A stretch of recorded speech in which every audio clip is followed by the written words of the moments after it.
Bem, dando continuidade. Então, vamos ver aqui o meu planejamento, tá? Ó, leitura então do primeiro parágrafo, não é? Da página 159. Segundo e terceiro parágrafo. Então, o primeiro parágrafo nós já lemos. Segundo e terceiro. Vamos então à leitura do segundo e terceiro parágrafo. Ah, vamos tirar essas coisas daqui. Porque agora nós já realizamos esta parte aqui, certo? É assim que a gente vai indo. Nós vamos organizando, porque nós temos tempo, né? Bom. Segundo e terceiro, aqui. Já vou vir para cá, tá? Pois é, apesar de que 50 minutos, mais 50 minutos, né? Dá para fazer alguma coisa, não é? Agora, só em 50 minutos é bem difícil. Bom, vejamos aqui. Então, o que eu tenho aqui? Vamos organizar aqui, vamos organizar ali. Poder-se-ia chamar a língua o domínio das articulações, tomando essa palavra no sentido definido. Lá na página 42, ele explica isso, tá? Cada termo linguístico, termo linguístico, tá? Pois é, né? Vamos organizando assim.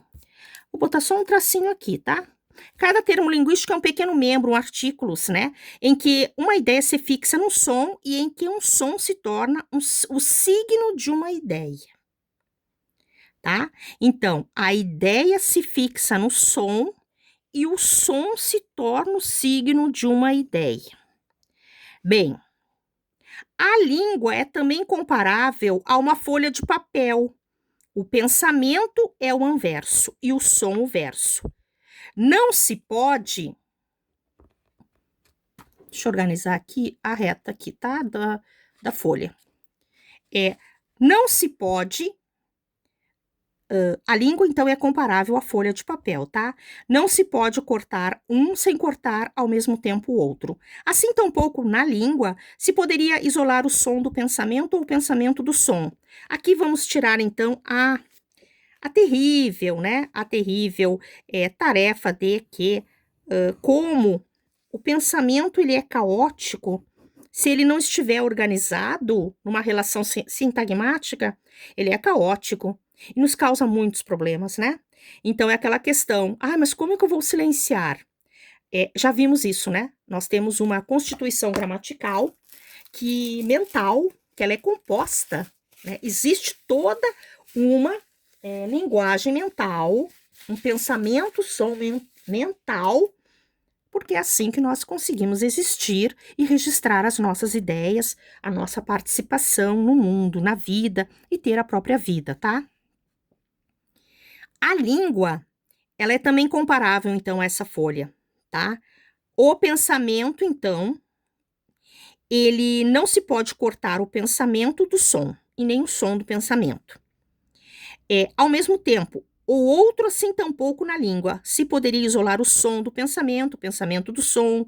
Só se chegaria a isso por uma abstração cujo resultado seria fazer psicologia pura ou fonologia pura. Tá? Então, como é que se desfaz a questão da voz? Lá que eu coloquei lá em cima. Que ele coloca que na época houve essa grande, vamos dizer assim, essa grande, que chamou o interesse muito, né?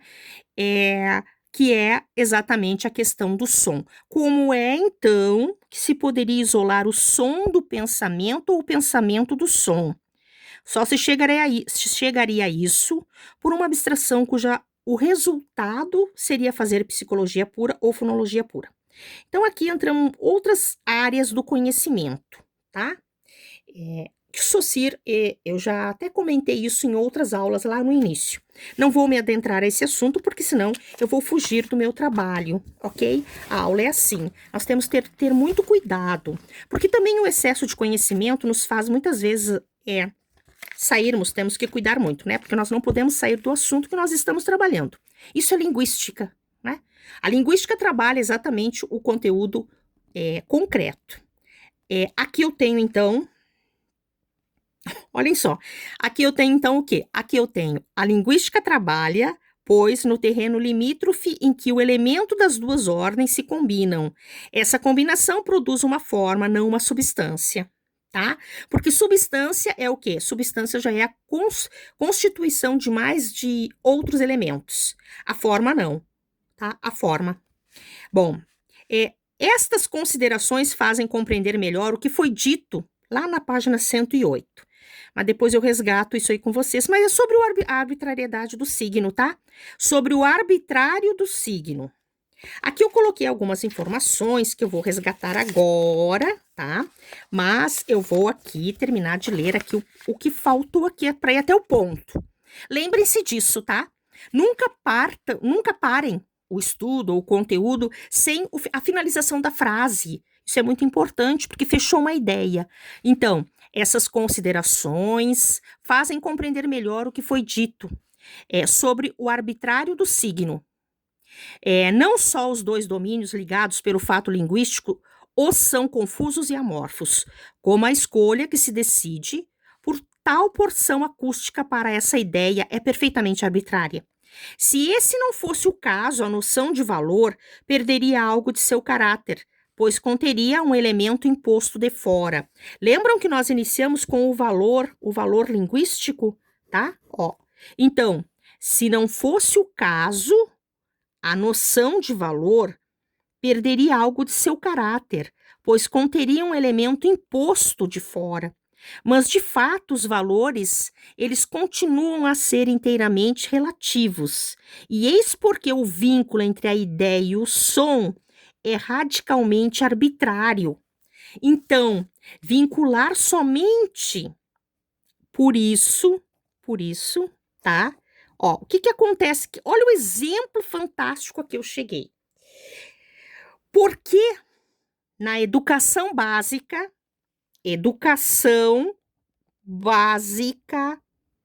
tá?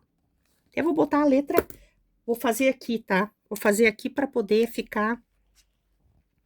É fundamental 2, tá?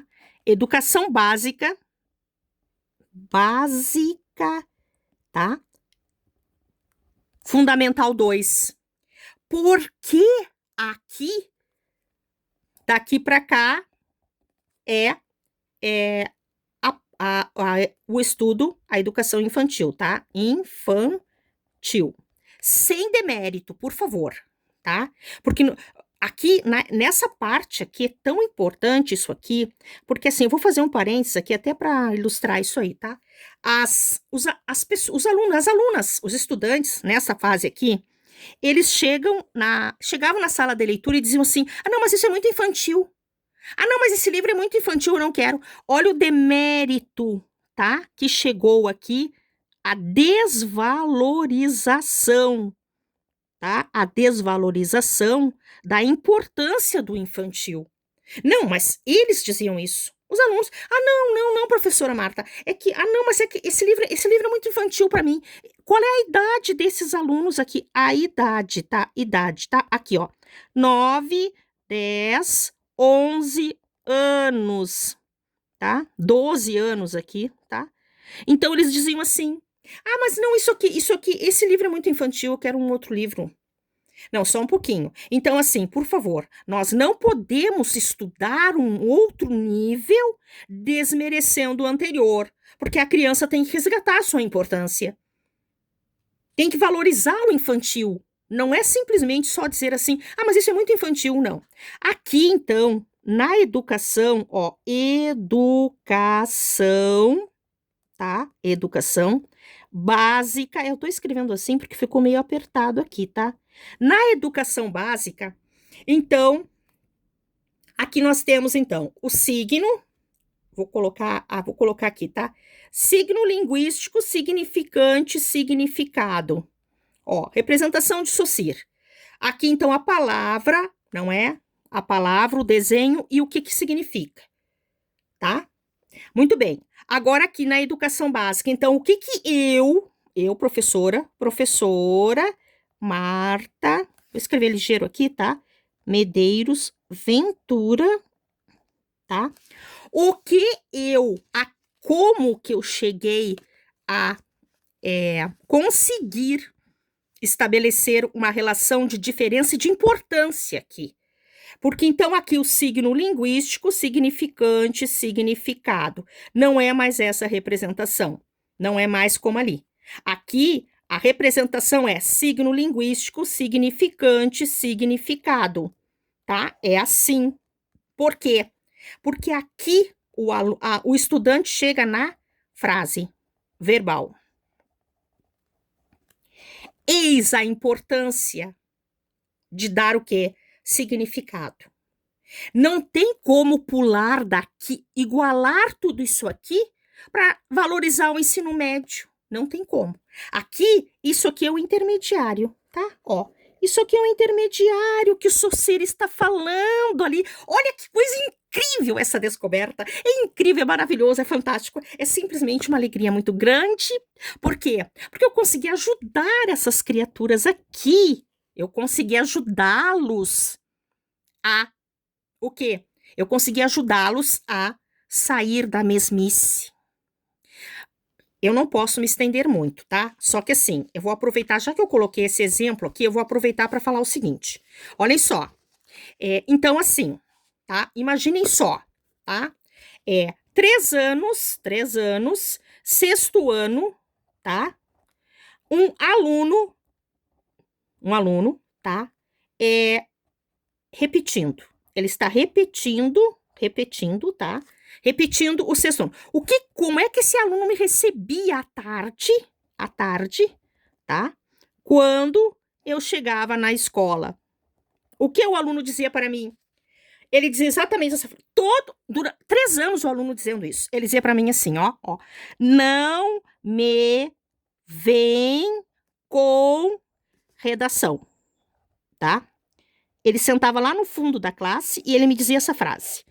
Toda vez que eu entrava em sala de aula, o aluno da tarde, eu dava bom dia, boa tarde, oi, tudo bem? Como é que foi a manhã de vocês? Vamos começar a aula? E o aluno dizia para mim, não me vem com redação. Aí eu dizia para o aluno, eu nem iniciei a aula. E tu nem sabes o que eu vou trabalhar? Bom, o que significa isso aqui, gente? Significa essa ruptura aqui, tá? Essa ruptura aqui. Por quê? Porque foi um aluno obrigado a fazer um texto, né? Direto com 3 parágrafos, que era o mais normal, parágrafos, tá? Com introdução, desenvolvimento e conclusão. Ó, introdução, desenvolvimento e conclusão. E qual é o retorno que esse aluno tinha? Só podia ser um retorno que negativo. Negativo, só podia ser negativo. Por quê? Porque simplesmente o que aconteceu? Ó, não houve essa parte aqui para esse aluno, tá? Eu sei que eu estou me estendendo muito, não é? Mas assim, eu vou continuar no outro vídeo, ou então vou terminar, vou